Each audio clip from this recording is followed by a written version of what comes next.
before you were born, before your ancestors built their first cities, before humanity even existed as a concept. There was a war.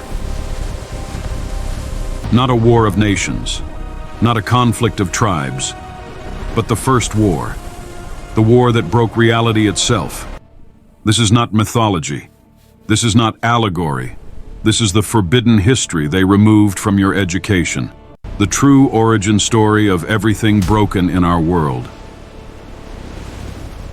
What if I told you that every conflict, every betrayal, every dark impulse in human history has the same source? What if I told you our entire species was born into a battlefield we didn't create? There exists a hidden chapter in the cosmic record, deliberately obscured, intentionally fragmented across ancient texts.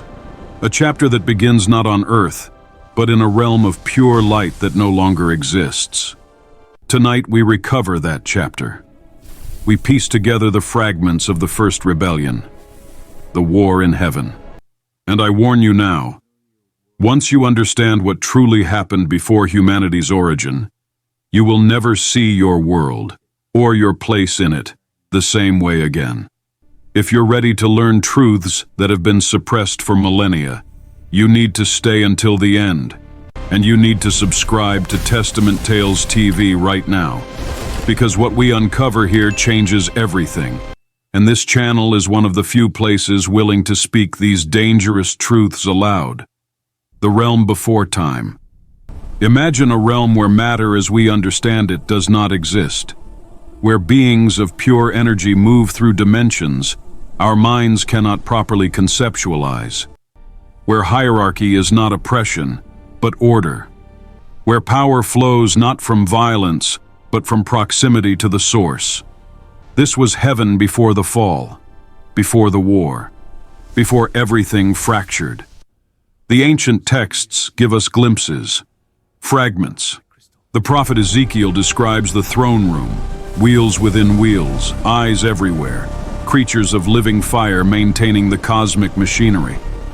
John's Revelation speaks of a sea of glass like crystal, lightning and thunder proceeding from the throne, beings crying holy without ceasing. But here's what they don't tell you in Sunday school. This was not a peaceful meditation garden. This was the command center of reality itself, the engine room of creation. And it was run with military precision. The angelic hierarchy was not decorative. Seraphim, cherubim, thrones, dominions, principalities, powers. These were not job titles. These were ranks of cosmic authority. Each order had function. Each being had purpose.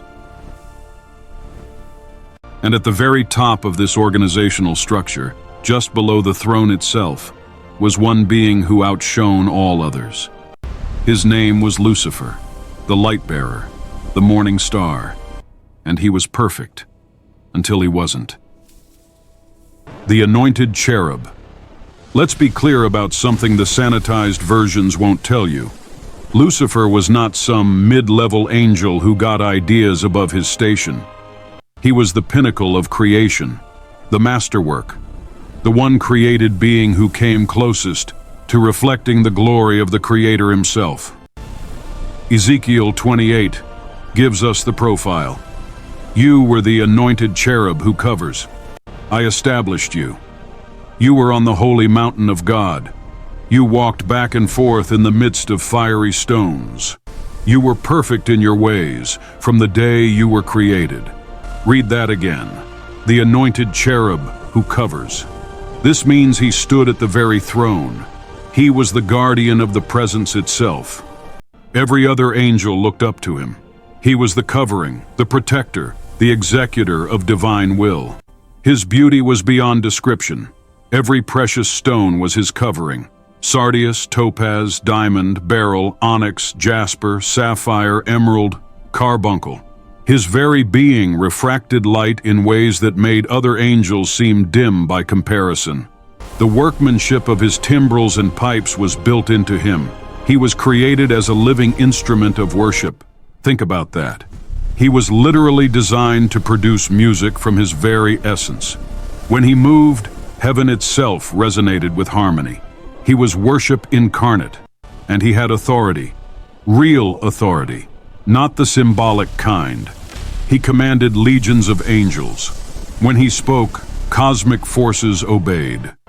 He administered vast domains of heaven's territory. He was the prime minister of paradise, the field marshal of the angelic armies. For an unmeasurable span of time, because time as we know it didn't exist yet, he performed his function perfectly, flawlessly.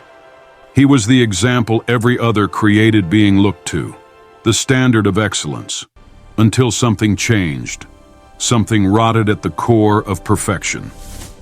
The birth of iniquity. Here's where it gets dangerous. Here's where the suppressed knowledge begins. The text says, iniquity was found in you, not created in you, not placed in you, found. It emerged from within. It grew in secret like a cancer in the heart of perfection. What was this iniquity? What was the first sin? What corruption could emerge in a being of pure light standing in the unfiltered presence of holiness itself? Pride. But not the pride you understand. Not ego. Not simple vanity.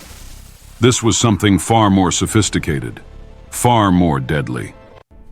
Isaiah 14 preserves his own words. The 5 declarations of rebellion. Listen to them. I will ascend into heaven. I will exalt my throne above the stars of God. I will sit also upon the mount of the congregation. I will ascend above the heights of the clouds. I will be like the Most High. 5 times.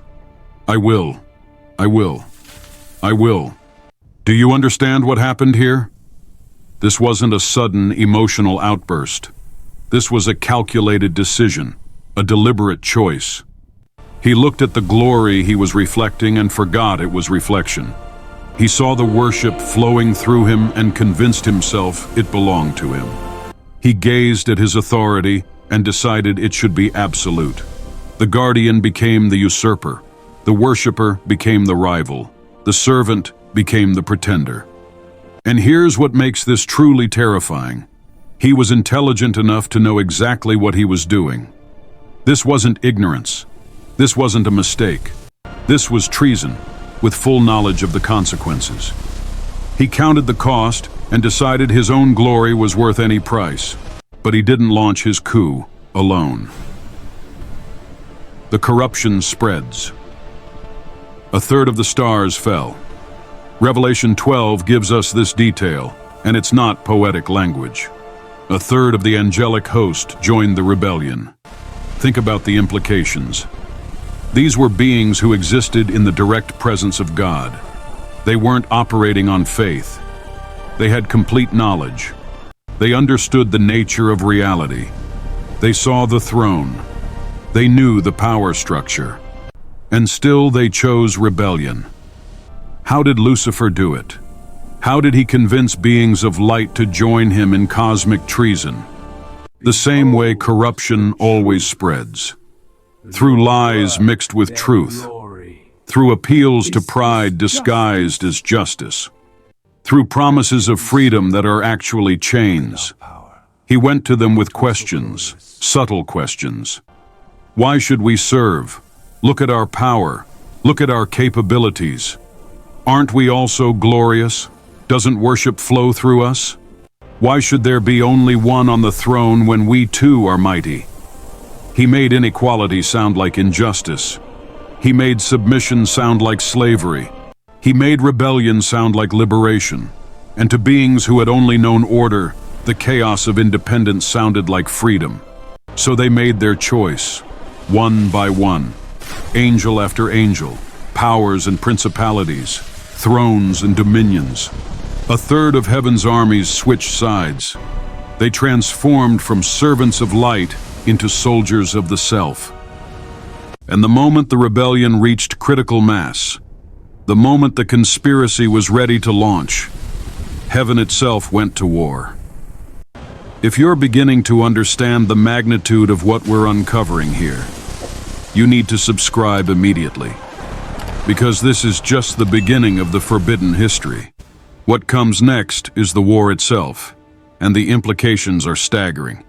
Hit that subscribe button if you want the full truth, because channels that tell these dangerous truths get suppressed constantly. But the war in heaven. Revelation 12 gives us the headline, "And there was war in heaven." Michael and his angels fought against the dragon, and the dragon fought and his angels. War in heaven. Let that sink in. This wasn't a debate. This wasn't a trial. This wasn't a peaceful resolution.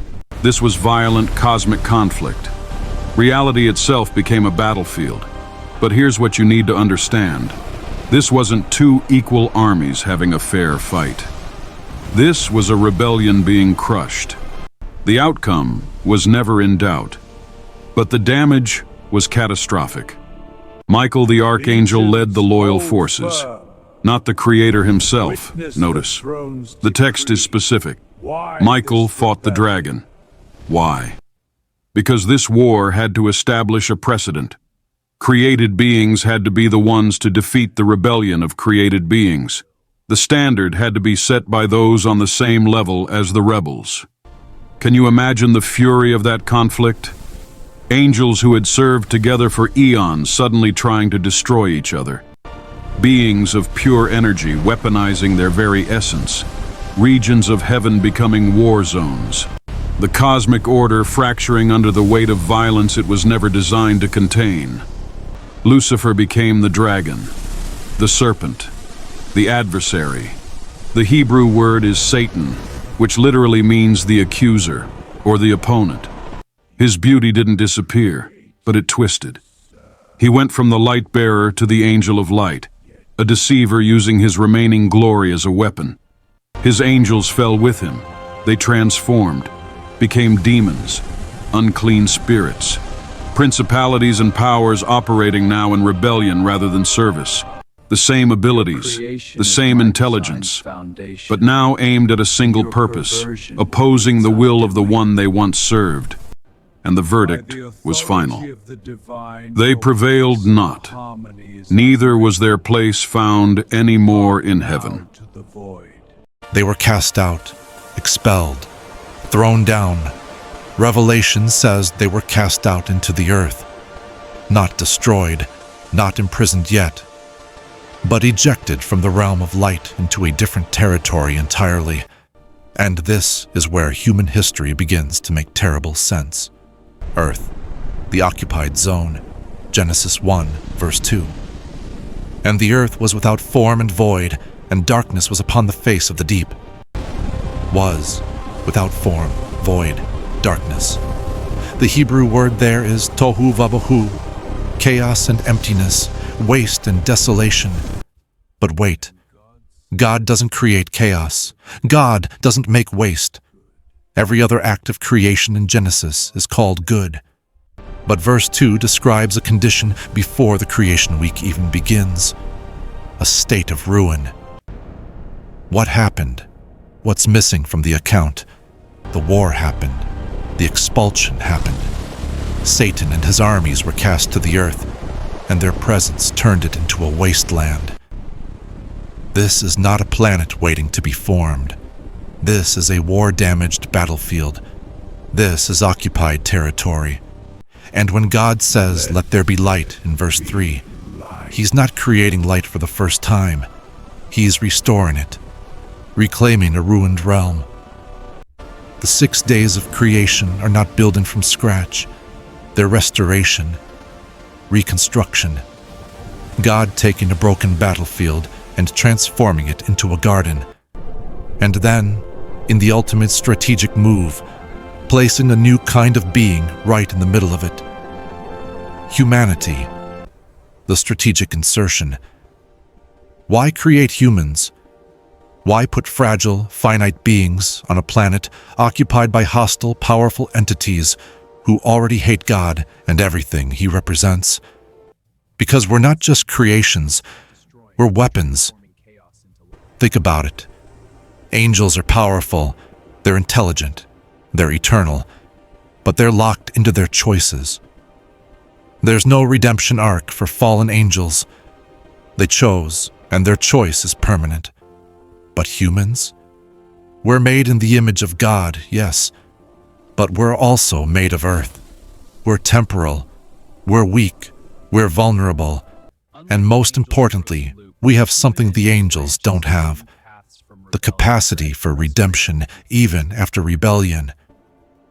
We're the ultimate insult to Satan's pride.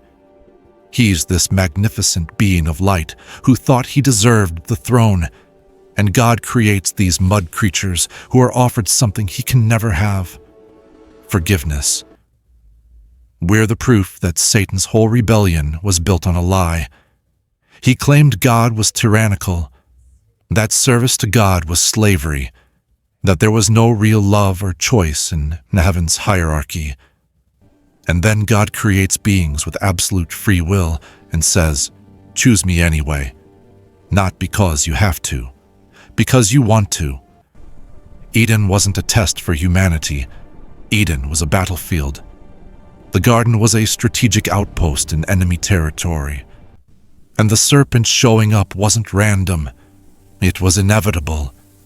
Satan couldn't ignore this new creation. He had to corrupt it, had to prove that humans were just as rebellious as he was, had to drag us down into his own condemnation. And we fell for it, just like a third of the angels did. The same lie, the same promise. You will be like God. The long war. Human history is not a story of civilization and progress. It's a story of ongoing cosmic warfare with humanity as both the battlefield and the prize. Every empire, every ideology, every philosophy that elevates human power over divine submission is Satan's strategy continuing. Every system that promises you can become God, that you can achieve transcendence through your own power, that you don't need redemption because you can save yourself. That's the original rebellion repackaged. The flood. God wiping the board clean when demonic corruption of human genetics threatened to make humanity unredeemable. The nations at Babel. Satan trying to unite humanity under a single corrupted system. The empires of Babylon, Persia, Greece, Rome. Each one an attempted global kingdom preparing for the final counterfeit, the kingdom of the Antichrist. And all the while, working through every generation, God maintained a remnant, a people, a lineage leading to the ultimate counterattack, the incarnation. Here's where Satan made his fatal mistake. Here's where the trap snapped shut. Here's where the war that began in heaven before time was decided forever. If you're starting to see how all of human history fits into this cosmic conflict, you absolutely need to subscribe, because understanding this framework changes everything about how you interpret current events. Every headline, every cultural shift, every spiritual movement, they're all moves on the board of this ancient war. Subscribe now, so you don't miss how deep this really goes. The ultimate trap. Satan saw the prophecies. He knew a redeemer was coming. He'd been trying to corrupt the bloodline, kill the babies, prevent the birth for centuries. And when Jesus finally showed up, Satan tried everything to stop him. Temptation in the wilderness. The same 3 temptations that worked on Eve, refined and perfected. If you are the Son of God, same lie, same appeal to pride, same suggestion to grasp at divinity, rather than trust in timing. But Jesus said no. Every time. The second Adam succeeded where the first Adam failed. So Satan switched tactics. If he couldn't corrupt him, he'd kill him. And he did. He got Judas to betray, got Pilate to condemn, got the crowds to crucify. He orchestrated the execution of the incarnate God, and in that moment, Satan thought he'd won. The Redeemer was dead. Humanity was still in bondage. The war was over. But here's what he didn't understand. couldn't understand. His pride wouldn't let him see it. The cross wasn't a defeat, it was an invasion. Jesus descended into death itself, into the realm Satan thought was his private kingdom, and he took the keys, stripped the principalities and powers, made a public spectacle of them. The author of Hebrews says, "He destroyed him who had the power of death," that is, the devil. The resurrection wasn't just Jesus coming back to life. It was the declaration of total victory, the proof that Satan's power was broken, that death, the final weapon, had been defeated. Colossians 2 says it clearly. Having disarmed principalities and powers, he made a public spectacle of them, triumphing over them in it. The war in heaven that started with Lucifer's rebellion ended with Satan's complete defeat at Calvary. He doesn't know it yet. He's still fighting, still deceiving, still corrupting. But the outcome is decided. The verdict is in. He's already lost, living in the aftermath. And this is where it gets personal, where forbidden history becomes present reality. You were born into this ongoing conflict. The war started before humanity existed, but you're living in its final phase. The outcome is decided, but the battle still rages. Satan knows he's lost, and he knows his time is short. Revelation 12 says he's come down with great wrath because he knows he has but a short time. And his strategy now is pure spite. If he can't win, he'll drag as many humans down with him as possible. If he's going to the lake of fire, he wants company. Every temptation you face is a continuation of the original rebellion. Every time you're offered power without submission, pleasure without consequence, knowledge without wisdom, you're hearing echoes of, "You will be like God." Every system that promises human transcendence without divine redemption is Satan's kingdom building. Every ideology that makes humanity the measure of all things is the original lie rebranded. And every true believer is a soldier in the ongoing conflict. You're not fighting Satan directly. That war was won at the cross, but you're enforcing the victory. You're reclaiming territory. You're freeing prisoners of war. The kingdom of God advancing through history is the cleanup operation after the decisive battle. We're not fighting for victory. We're fighting from victory. The revelation pattern. Revelation 12 lays it all out as a single narrative. The woman, the dragon, the child, the war. It compresses the entire cosmic conflict into a few verses so we can see the pattern. The dragon stood before the woman to devour her child as soon as it was born. That's Satan throughout Old Testament history, trying to prevent the incarnation. Her child was caught up to God and his throne. That's the ascension. Now salvation and the kingdom have come, and the accuser of our brethren is cast down. But here's the part they don't emphasize. And they overcame him by the blood of the Lamb and by the word of their testimony, and they did not love their lives to the death. They, not Jesus alone, not Michael and the angels, they, humans, believers, us, we overcome the same enemy who fell from heaven. We overcome the dragon who corrupted paradise. We overcome the adversary who's been waging war since before humanity existed. Not by our power, by the blood of the Lamb. But our testimony matters. Our choices matter. Our resistance matters. The war that started in heaven continues through us. We're the ones enforcing Satan's defeat in the earthly realm. Every soul saved is territory reclaimed. Every lie exposed is a tactical victory. Every act of worship is a declaration that the rebel doesn't win the forbidden knowledge. So why is this history suppressed? Why don't they teach this framework in schools? Why is the cosmic conflict treated like mythology instead of the literal backdrop of human existence? Because if you understand this, you can't be controlled by lesser narratives. If you know you're living in a war zone, you can't be lulled into comfortable compromise. If you recognize the enemy's strategies because you've studied his original rebellion, you can't be easily deceived by repackaged versions.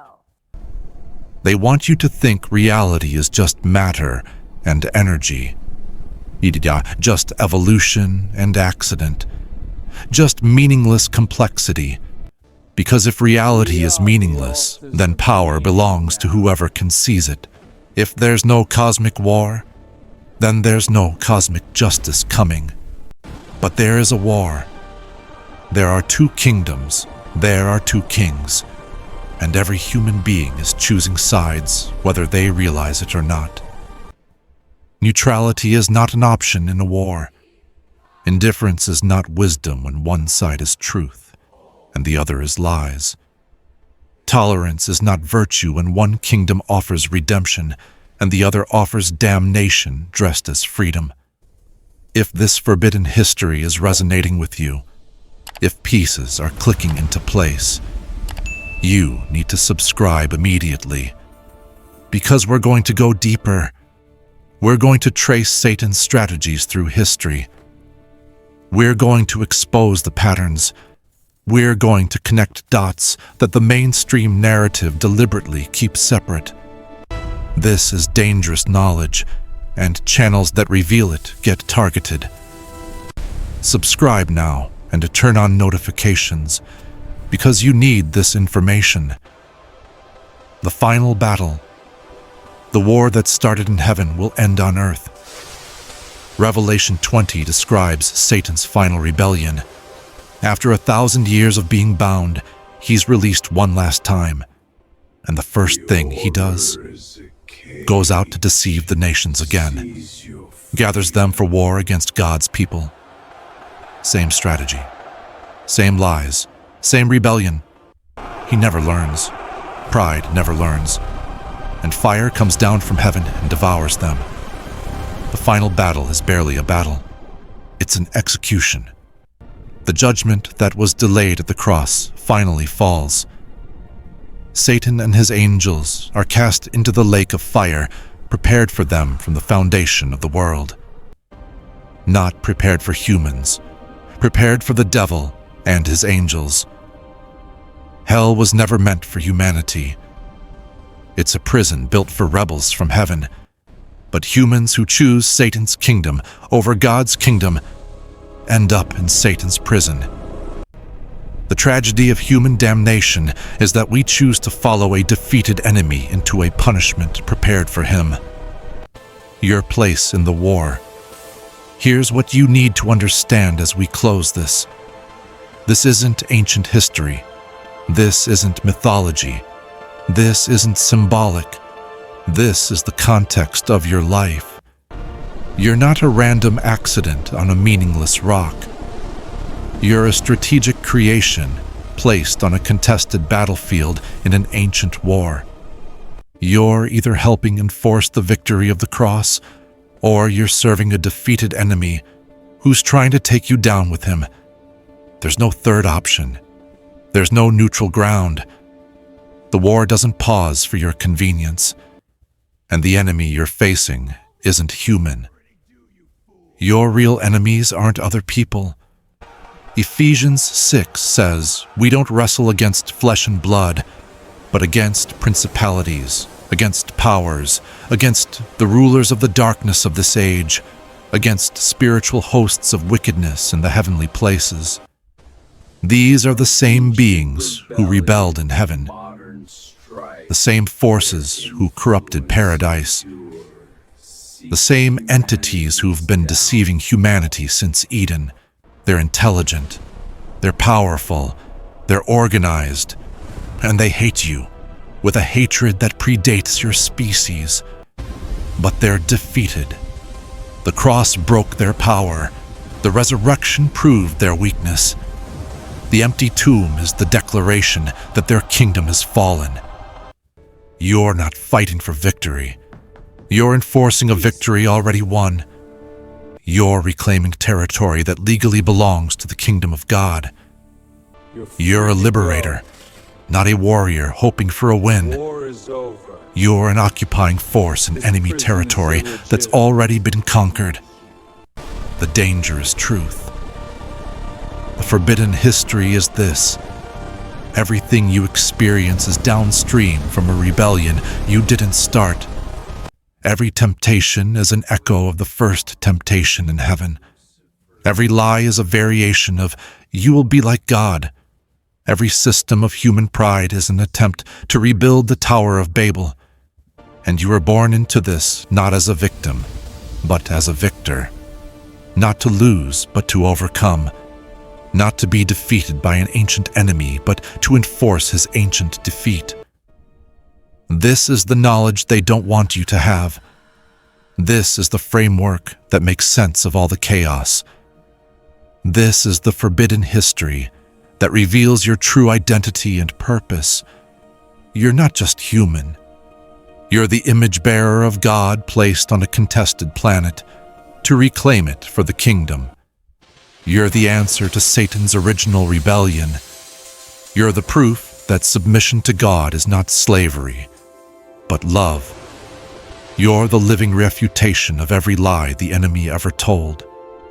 And when this age ends, when the final judgment falls, when Satan and his angels are cast into the fire prepared for them, you'll be there as testimony, as witness, as evidence that God's way works. That redemption is real, that fallen creatures can be restored. The war that started before your birth will end after your death. But the side you choose now determines which kingdom you inherit then. This is the forbidden history. This is the dangerous truth. This is the cosmic reality your life plays out against. And now, you know. If this has shaken your worldview, if you're seeing reality differently now, you need to subscribe and share this immediately. This information is suppressed for a reason. Channels that reveal these truths get shadow banned, demonetized, deleted. But this knowledge needs to spread. People need to understand the war they're living in. Subscribe now, hit the notification bell, and share this with everyone who needs to hear it. The forbidden history must be revealed. The dangerous truths must be spoken. And you now carry the responsibility of passing this knowledge forward.